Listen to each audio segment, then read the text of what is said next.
Hey, paisans, the time has come. On the air since 2009, the independently produced, non-FCC compliant champ of video game talk podcasting. Here comes Tiger Claw Radio.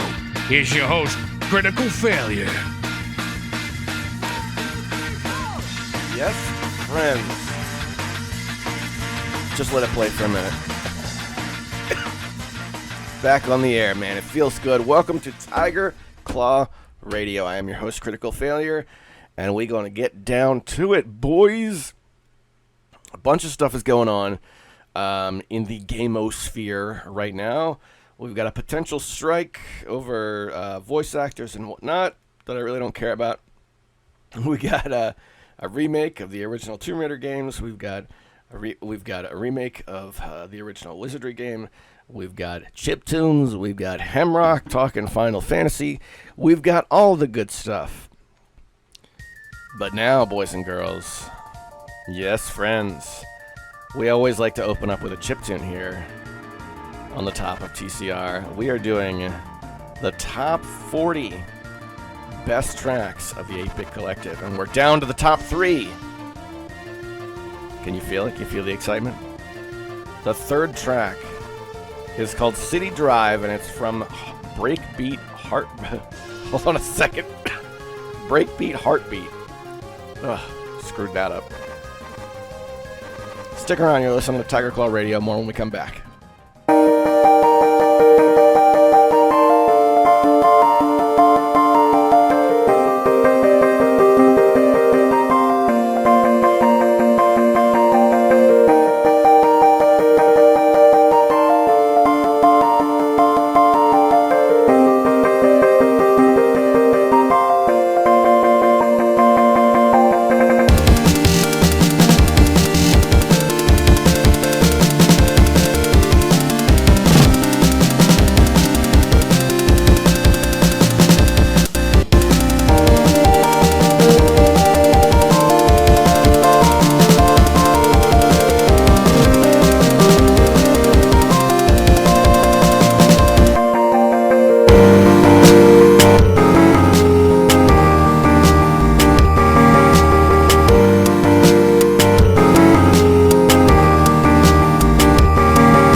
When we did Tiger Fest last year, and by the way, Hemrock and Sean and Zach, we should start planning Tiger Fest again for next year because it's getting close. August was really the time to plan, but I was too busy with work. Anyway, so around that time when we were all hanging out, we were talking about we were kicking around the idea of Hemrock running a podcast where he did some chiptune DJing. Now, Hemrock is an extraordinarily busy individual, but he excels in his knowledge of chiptunes and his patience for going through them and picking them out. He picked out this list, and we kind of set the idea aside when Tiger Fest ended, but Hemrock, man, I think that's something we should revisit. we talked about, I can't remember the name he picked out, but I do remember that he picked out a name for it, and I was going to do a ridiculous intro similar to like my timer has completed. The timer has completed. Wow, yeah, something like that. I was going to use that silly voice and help put together an introduction, and then you do something like maybe once every other month or something. Not a very often thing, but because it would be a music show, it'd be more like it would be like the album coming out rather than the regular show. Hemrock, man, I really think we should work together and bring that project back to life, because I think there's some value in that. But that was the third track. There's 2 more left, and I gotta say, it fits with Hemrock's theme of picking the upbeat. He seems to really like the feel-good music. And man, I think he hit the nail on the head. So there's 2 more tracks in the list that we're going to listen to in the coming weeks. But later in the show, this week, we're going to head over to Battle of the Bits, which, by the way, if you've never been to Battle of the Bits, for ages their website was battleofthebits.org, and they lost control of that site somehow. So now it's battleofthebits.com. So don't be confused if you go looking for it. Anyway, Summer Chip 13 ended while we were off the air. And I was under the impression that they'd already made the release. They haven't, but I have the results up. So I've got the list of the best overall tracks of Summer Chip 13. This is like their major seasonal chip competition. So we'll play the best overall track later on in the show. All right, so this is the current event in the video game-osphere, and I'm going to just touch on this briefly because personally, what's the term they use? It seems like a big nothing burger to me, I guess. And this is from TheVerge.com. It's The Verge! Whoa! SAG-AFTRA votes for approval for video game performers. Your favorite voice actors aren't on strike yet, but if negotiations stall, they could be. Whoa! This summer, Rob Schneider is your favorite voice actor. So the voice actors of the video game world are claiming they don't get paid enough, and I think that, I mean, hell, maybe they're right, but when I was looking at this and reading about it, the big example that I came across, and I looked for this to bring it up, but couldn't find it. Hold on a second. One of the voice actresses for the original Metal Gear Solid was claiming she only got paid $12,000 for her work in that game, and the game went on to make 150 million plus, something like that.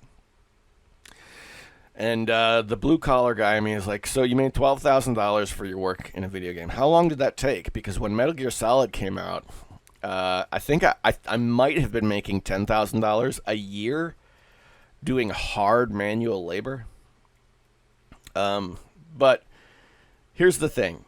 When the original Metal Gear Solid came out, right, when we all heard that voice acting in that game, that was not the industry norm at the time, right? That was one of the things that made Metal Gear Solid so special, was that they really nailed that whole cinematic feel in a way that had not been done before.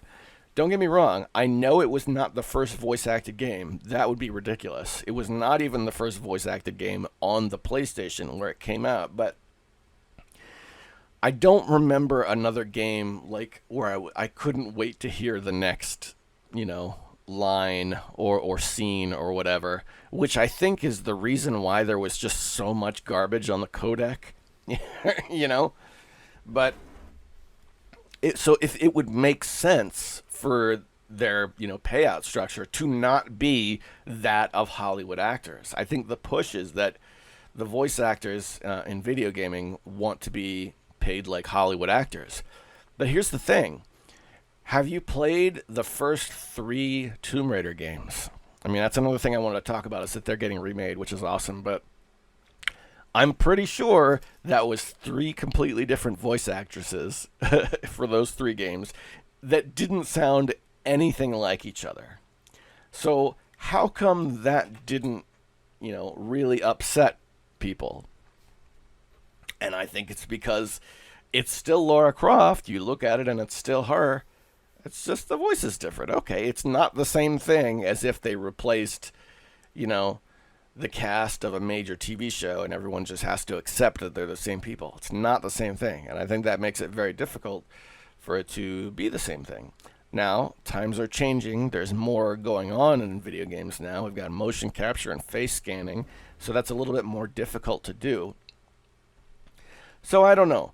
Maybe things are changing now. I don't really know where I stand on this issue. I just think the idea that someone in the original Metal Gear Solid cast being paid like a Hollywood actor is ridiculous.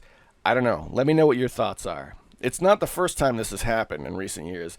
Looking this up, there was a voice actors strike, 2016 to 2017. So they really want to be Hollywood actors. So I don't know. We'll see what comes of it. In addition to this, I think AAA gaming as a whole has been too big for its britches for a long time. So here's me, who really isn't interested in AAA gaming, and I'm watching it kind of implode and have these problems. So I can't help but be like, "Oh, that's terrible, guys."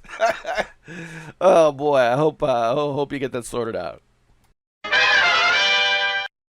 Okay, so while I was off on TCR, we had a number of things happen. First of all, let's talk about Wizardry, and I'm going to go through this really quick because you guys know how I am. This is one of my all-time favorite games. Something very weird happened, or not say weird, but unexpected. There was a game that dropped on Steam with no prior announcement. It was a modernization of Wizardry, Proving Grounds on the Mad Overlord. And that is, if you're not familiar with the series, that's the first one, numero uno. Now, for years, Wizardry has had this problem where the first 5 games in the franchise are like up in the air in terms of rights. So I was not expecting this to happen, so I bought that thing right away because I was like, this might not stick around forever. So I dropped the cash on it. It's a great product. They took the original like Apple II code and then they built a modernization on top of it. So you're seeing a nice modern game that has a lot of quality of life updates, but you pop the hood and it's Apple II, to the point where there you can enable a thumbnail that just shows what the Apple II screen would show at any given point in time.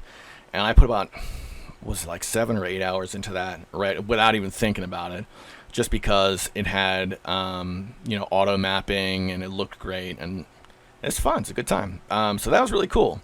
Now there's another game out called Wizardry: The 5 Ordeals, and the significance is the Wizardry: The 5 Ordeals. The developers were like, nobody has the rights to these first several games, and they were supposed to put out a level editor or scenario editor so that you could build your own games with it.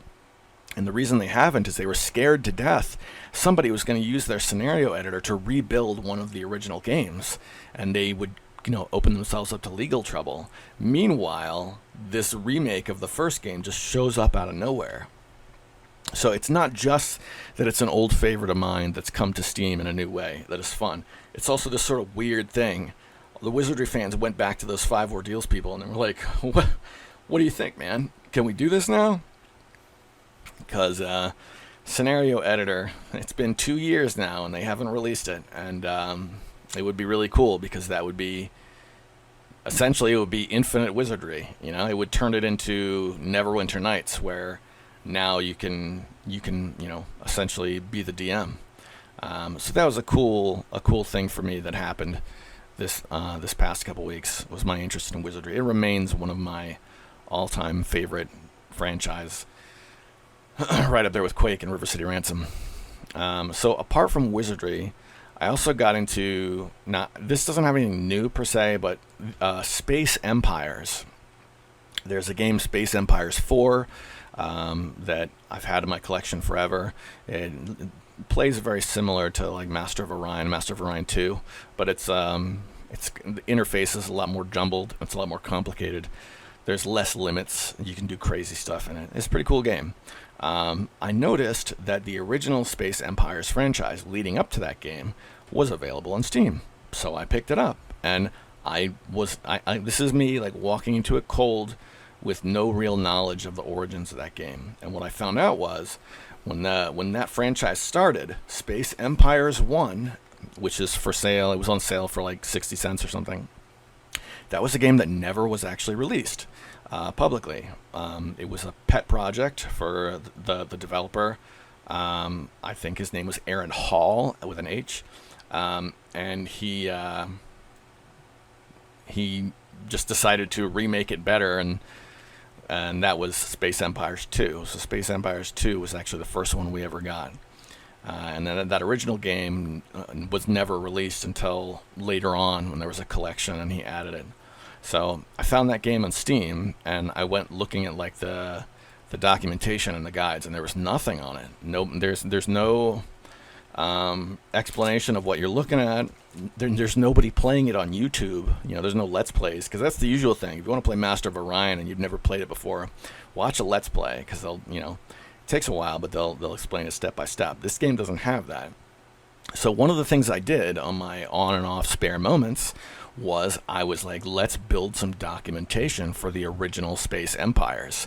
And by the way, if it's a stripped down, it's a very bare bones game.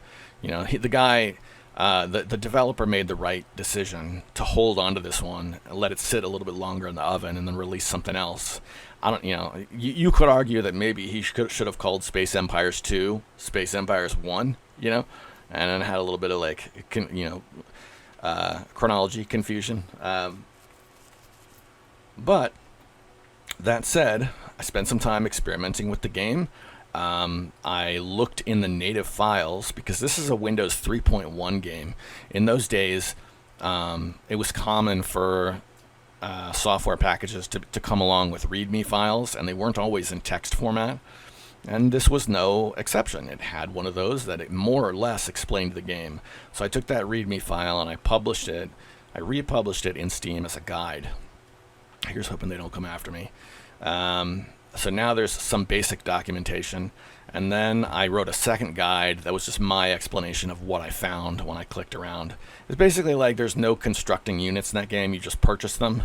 And the funds you get to purchase units just automatically show up every turn. It's weird. Very weird and stripped down. But that was my interest in Space Empires 1. It's weird because I wasn't super interested in the game per se, but just filling this historical gap out there was a really, really good time. So after that, when I was done with that, I moved back to Space Empires 4, which is like authentically like a really awesome game. And I played that for a while. And the problem with Space Empires 4 is, it's a 4X game, think like Civilization, but the diplomacy is really bad, man. I had fellow empires messaging me saying, the starter town that you have is in our territory. Move or we'll declare war. All right, guys, you can relax. So that was a fun thing that happened. Space Empires 4, very, very much a game worth checking out. That's a game that has lasted quite a long time. Still very, very worth playing. There is a Space Empires 5. On my old computer, when I was really into this game, it didn't work. And I tried that, and it does work now, but it's kind of too late. Now I like 4 the best. So that was a couple of things. My quest for documentation. I like these old games. On Steam, you'll see old games pop up, and there'll be no rhyme or reason. And then young people will come across them, and they'll be like, "What even is this?" So I like to leave the breadcrumb trail of what even is this to younger people. I've also done that with the Falcon series, which is an airplane simulator game from not Apple II, but it's MS-DOS. That was another one that there was no manual or anything. I was able to find a manual for an Amiga version, and the controls were more or less the same. And I republished that, and that helped people figure out how to play. Old PC games had really weird controls, man. So that's the thing. That's a little bit about what I was up to these past couple of weeks in the few spare moments that I had.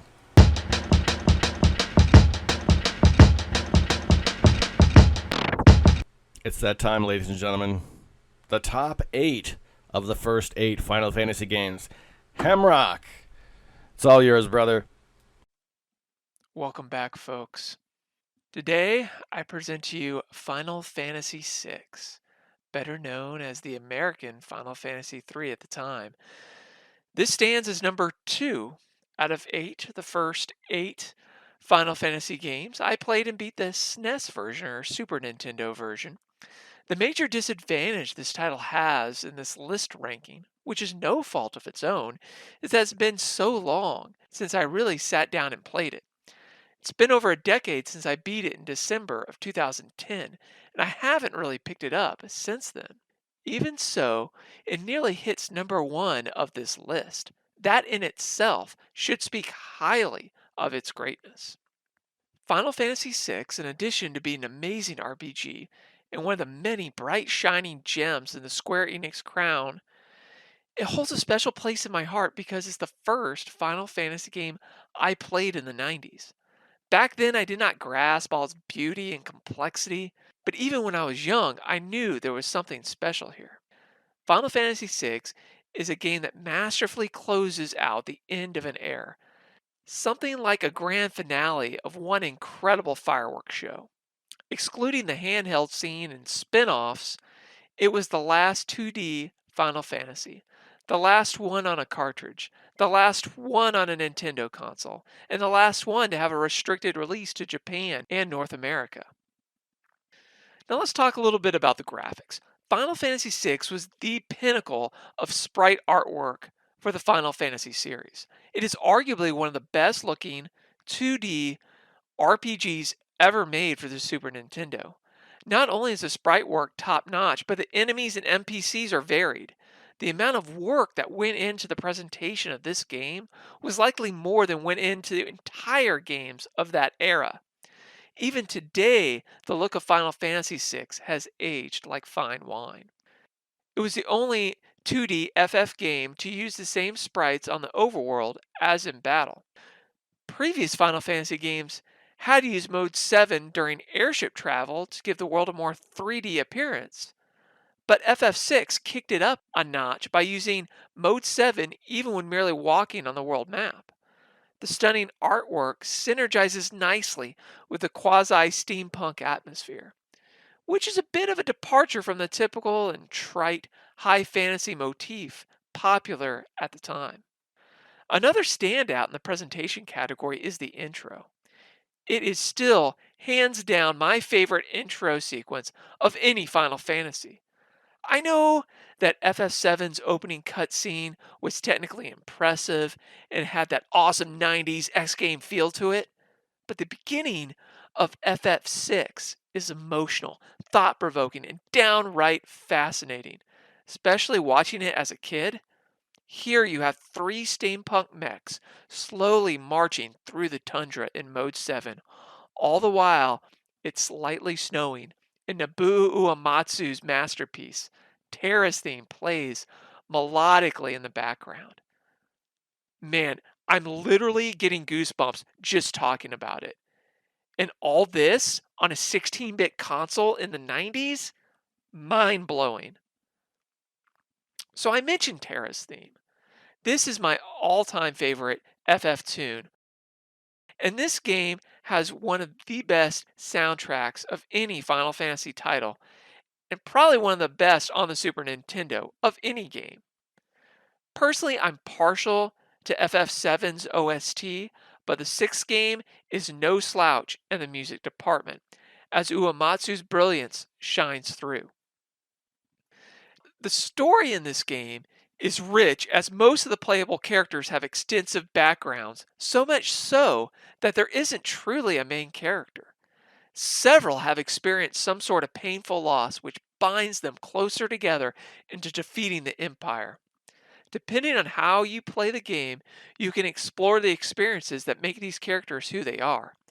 Yoshinori Kitase, the director of the game, is quoted as saying, "The idea was to transform the Final Fantasy characters of the time from mere ciphers for fighting into true characters with substance and backstories who could evoke more interesting or complex feelings in the player." Now, additionally, Final Fantasy VI stands apart from the crowd due to its unique antagonist, Kefka.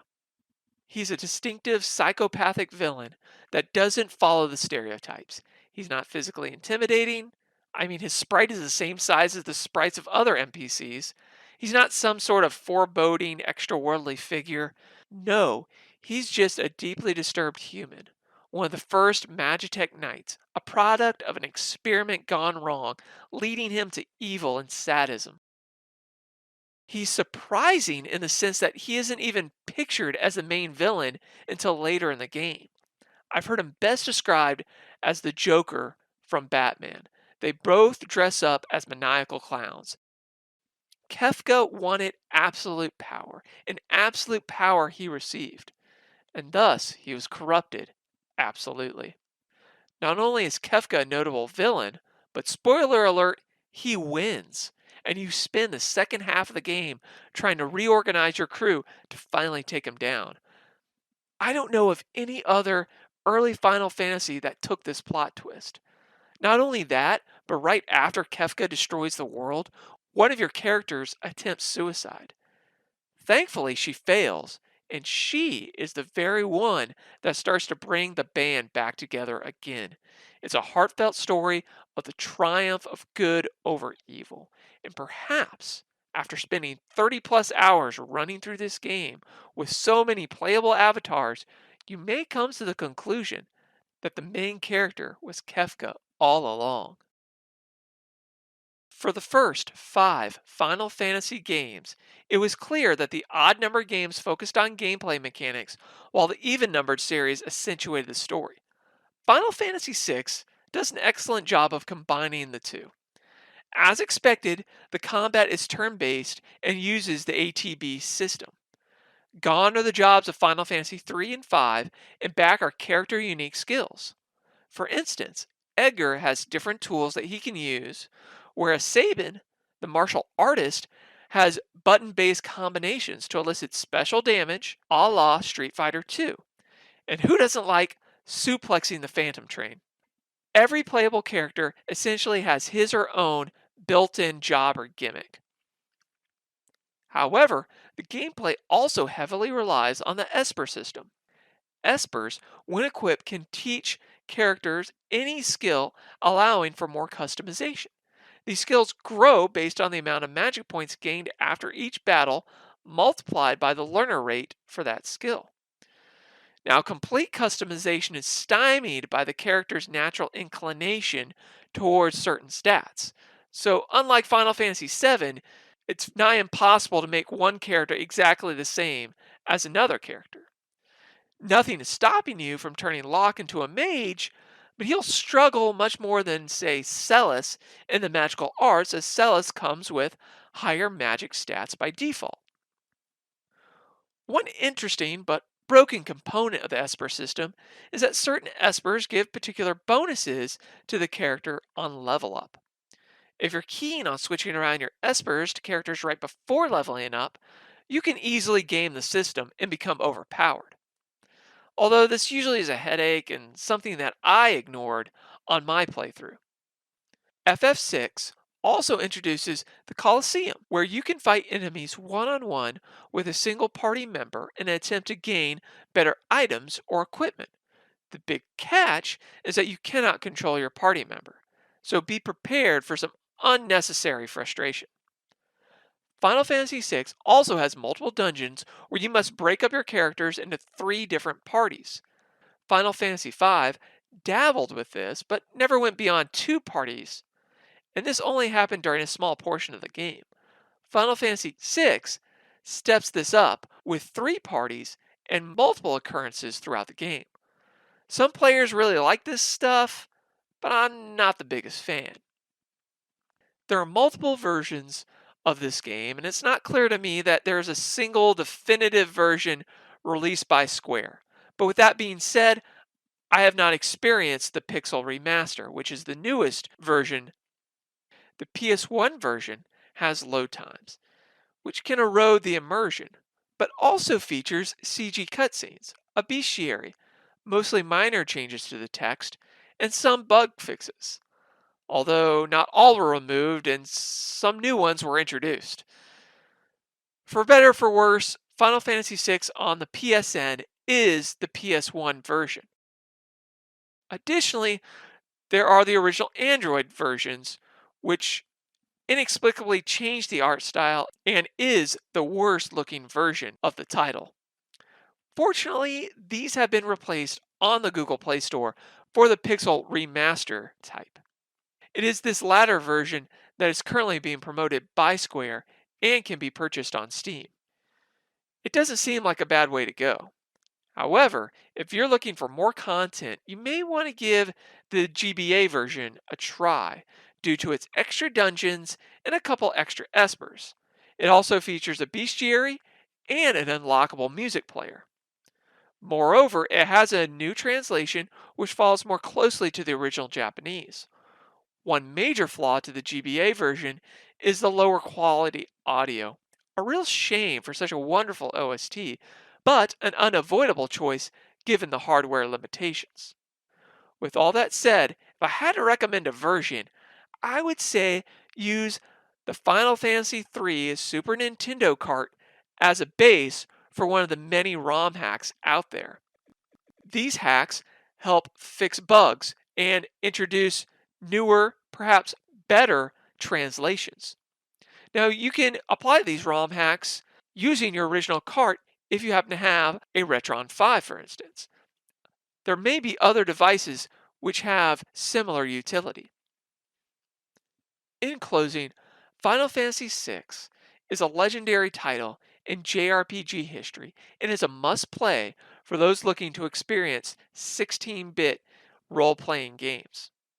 While it may have closed the door on one amazing epoch, Final Fantasy VI also opened the door to a new generation of FF games by setting the bar for storytelling.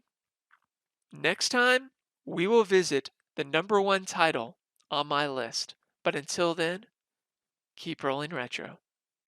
Big thanks to Hemrock for putting that together, brother. Much appreciated. Glad to have you on.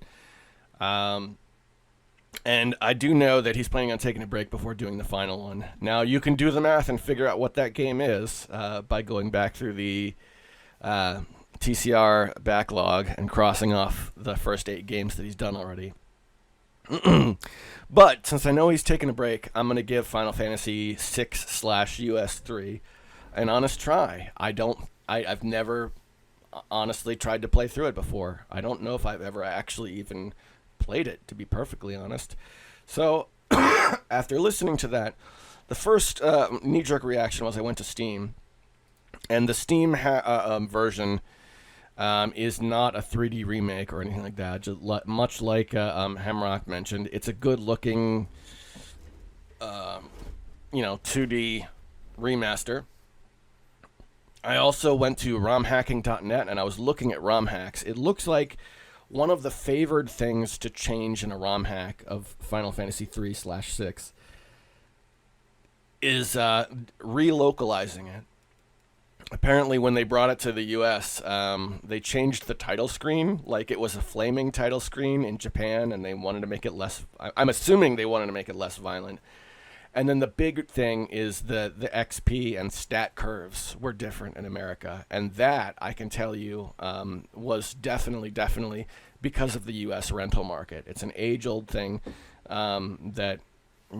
At this point, everybody knows, but they made games harder when they came to America because you were allowed to rent here, and in Japan, renting games was illegal. And I think Final Fantasy III might have been one of the games that fell victim to that. My first instinct was go with Steam. Then I wanted to go to one of my handheld devices. GBA sounds really, really good. That sounds like a good way to go. But unless you have a specific ROM hack, because there's a lot of them, I'll probably go GBA. But yeah, I'm going to give that game an honest try. So if you haven't played it in a long time, or if you're like me and you just never got around to it, this is a perfect opportunity, and we'll compare notes next week. All right, let's do this. Oh man, we're 34 minutes in, and I haven't thanked the sponsors. Real quick, Patreon sponsored program. I read their names off in a hall of distinguished gentlemen. EmeraldRangers.com. Sendy, I love you, brother. I hope you're doing well. Hemrock, who not only produces content, but still supports the show. Love you to death, man. Tecmo Balls, who rides the blanket of anonymity. Love you, brother. Hope you're doing well. And, of course, Darabka. Darabka, we need another Beastcast, man. Love you to death. Hope you're doing well, and I hope you're enjoying the party. That said, let's head over to battleofthebits.com, not .org anymore. And this was the number one track from the latest Summer Chip Battle. And I had it... Oh, yeah, here we go. It's from Null. spelled NU11. And what is it called? Man, I blew that. Burden of Truth. BurdenofTruth.nsf.mp3. I think the .nsf means he did it in like a... I'm honestly, my brain is farting out on what type of tracker that is. I think that's an NES tracker, but I honestly couldn't tell you off the top of my head. Anyway, let's give it a listen.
I gotta say, not a bad track. It's funny. It runs longer than I would expect a track of that tempo to run, but yeah, good stuff. props to Null and props to Battle of the Bits for producing quality chiptunes.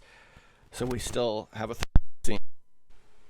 I do wish it was a little less competitive over there. I spent some time actually trying to get back into chiptune producing over the last couple weeks, trying out some of the various tools that I don't use. Haven't produced anything that you can like listen to. It's more been just again playing with the tools. But yeah, it's nice to go back to the current scene and see what's going on. All right, let's see. It's time, ladies and gentlemen, for On the Desk. It's not a review. It's nothing like that. It's just what's on the desk, and it's designed to keep me grounded in physical media and bring me games to talk about. So, I've had the same 3 games on my desk for months, and I finally cleaned up my office, so now it's different. Right off the bat, we're looking at Dynasty Warriors 2 for the PlayStation. Disc only, sitting on top of a stack of books. Because I was trying to run it on my PC and it didn't work. Good game. Loving the Dynasty Warriors series. And then we have 3 Super Famicom games. Dragon Quest VI, which I'll never be able to play. And RPG Sukaru 1 and 2, also known as Super Dante 1 and 2. Also known as RPG Maker. Yes, that's right. I've been collecting the Japanese RPG Maker games. The original one's a Super Nintendo game. And even though it's all in Japanese, wherever there's a place where you can enter data or text, they give you the opportunity to enter it in English. So as long as you know how to navigate the menus, you can make a project in English in this game. So that, and then I also bought the second one in the last week or so. The second one's interesting because it looks like a Super Game Boy. It has a small cartridge slot on the top that looks like, if you look it up, on eBay or Google image search right now, it looks like a Super Game Boy. But that's not a Game Boy slot.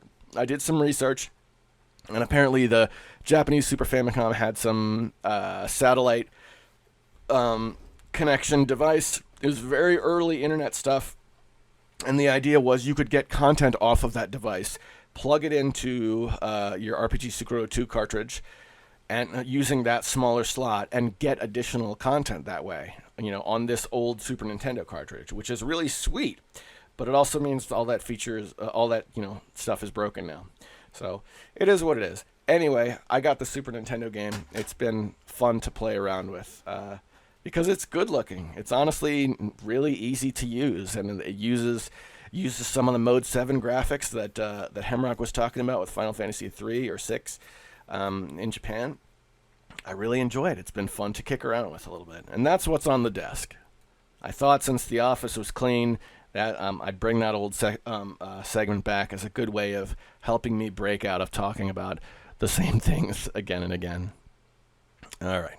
And boys and girls, this is the part of the show where we do the fail bag. And let's see. We've been off the air for a little while, so there's not much. But Hemrock put some awesome stuff in the Discord. And we do have one from Mecha Menace. Bear with me while I bring it up here.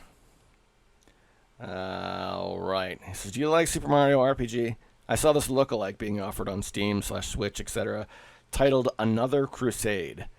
I have to look into it more, but it's like Mario RPG Beta from what I've seen.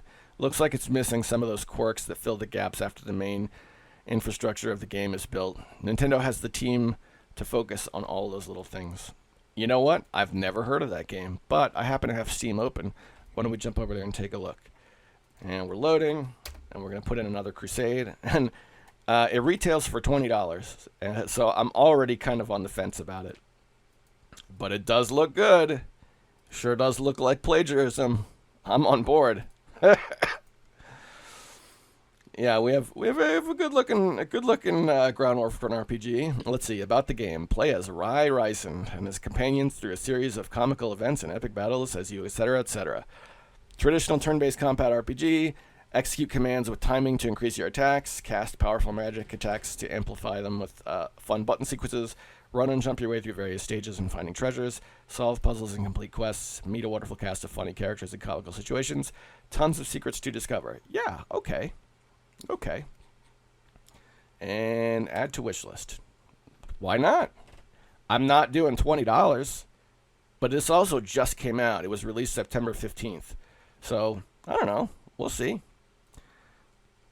I'd like to think I've gotten past that stage where games have to go down to absolutely nothing for me to buy them. I have a large stock of games, and I have a decent job. So if I'm buying a game that I'm actually going to play, I no longer have a problem exchanging currency for goods and services. I'd like to think that anyway. Got a couple more on the Legacy episodes. Hemrock, play the dang game without updating. Who cares if you don't have the latest build? You have the physical copy of Lost Odyssey. Play it and stop complaining. That's from Mecha Menace. Mecha, brother, easy. Easy on the hot takes. How did that turn out, by the way? How's Lost Odyssey going, Hemrock? Played that lately? I don't know. Death Adder writes, to Hemrock, I played Tomb Raider Anniversary only a little bit. It's sort of a reimagining of Tomb Raider 1. If I recall, it wasn't just Tomb Raider 1 with a fresh coat of paint. The controls were modern, but I recommend sticking with the original Tomb Raider for the best experience. CF, did you say you never played Revenge on the N64? That explains so much. Listen, there isn't much time. Come to the Fortress of Death right now, and I have an N64 with an EverDrive and 2 controllers. None of your travel expenses will be reimbursed, but you can sleep on the floor next to some cats, and we can split a 12-pack of Mountain Dew Baja Blast. What do you want on your tombstone, pepperoni or cheese? I tried the N64 emulator using an Xbox controller. It felt like that guy who beat Dark Souls using Donkey Kong Jungle Beat bongos. It's no good. I should probably get a USB controller adapter one day.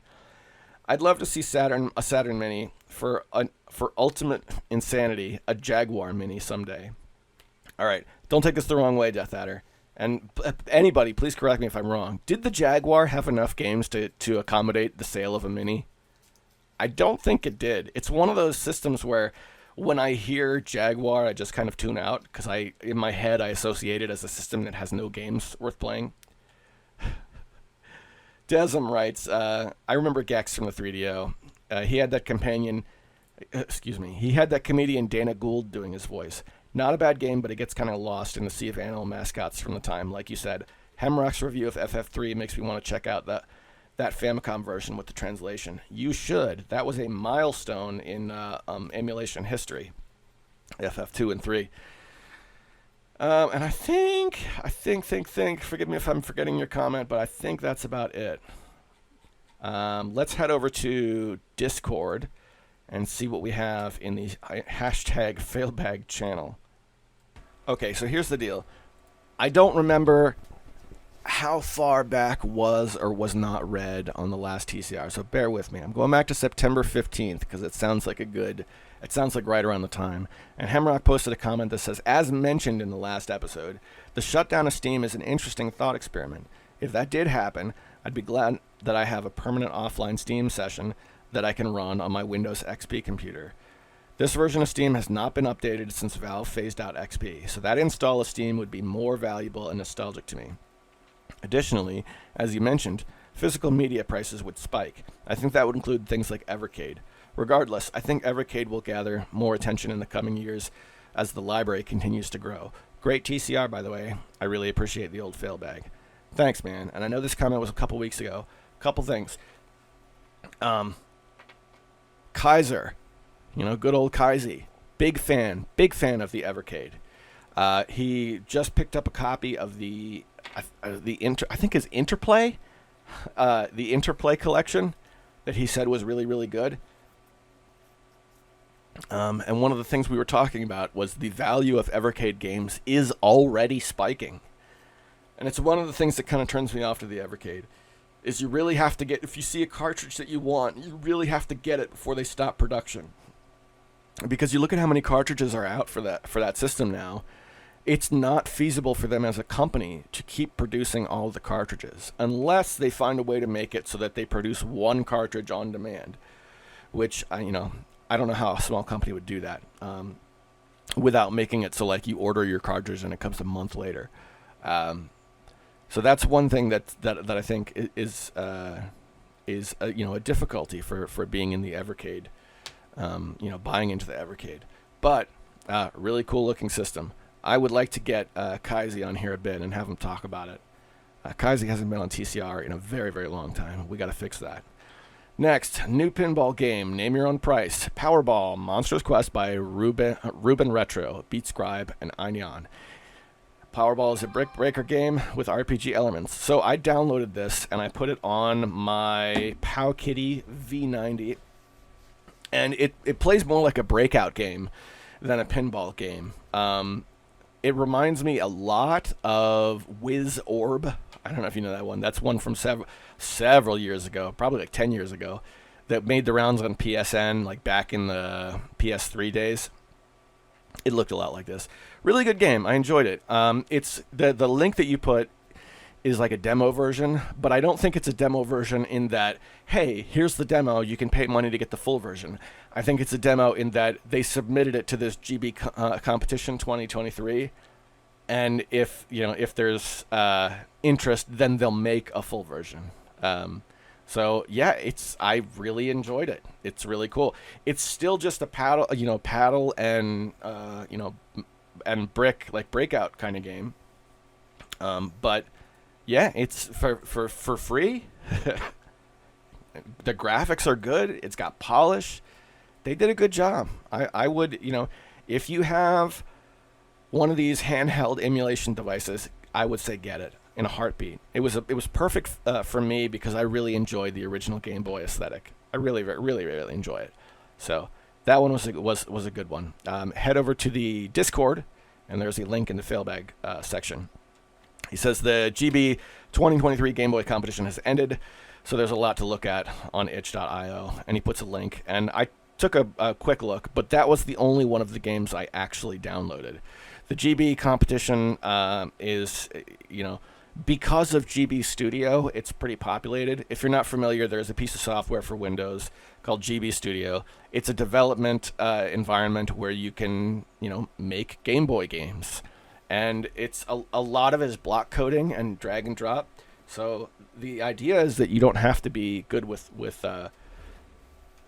programming to do it. I checked it out. I didn't get very far. I'm more interested in the fact that other people can use it and make games. But that is a cool thing that we see come to life a lot in these GB competitions. So definitely check that out if you're a fan of the Game Boy. Excuse me. I really should go off the air to take care of that. One moment, please. All right. Sorry about that. Okay. Let's get back to Discord and see what else we have. If you want to pay $70 for a new Game Boy game, here you go.